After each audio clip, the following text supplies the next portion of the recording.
Hello, today we're looking at page 98 in your Geometry Part 1 textbook. This is lesson 2.3 about biconditional statements. On problem 1 here, it's talking about what is the converse of the following true conditional. Now, if the converse is also true, then rewrite the statement as a biconditional. So you have to look back a page or two before this. You have to understand that for something to be biconditional, both the conditional statement and its converse, which is the reverse of that conditional statement, both have to be true.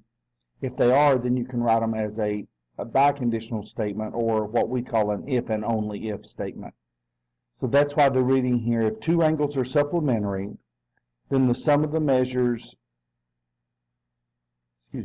if the sum of the measures of two angles is 180, then the two angles are supplementary. The converse of that means to switch your hypothesis and conclusion part. So it would read, if two angles are supplementary, then the sum of the measures of the two angles is 180. Now, the converse that I just read to you there is true. Because if two angles are supplementary, then the sum of their measures will add up to be 180. So you can form a biconditional statement by joining the true conditional and the true converse using the phrase if and only if. So the biconditional statement of this would be said this way. Two angles are supplementary if and only if the sum of the measures of the two angles is 180. Okay?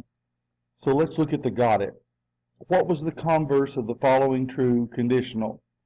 If the converse is also true, rewrite the statement as a biconditional. So it's stating here, if two angles have equal measure, then the angles are congruent. The converse of that would say, if two angles are congruent, then the two angles have equal measures, which is also true. So because the original statement given here and the converse of that is also true, then it can be written as a biconditional statement by saying if two angles are congruent if and only if the two angles have equal measures. Now, you could write that backwards if you wanted. Two angles have equal measure if and only if the angles are congruent. You can write it either way, and both ways would be considered acceptable.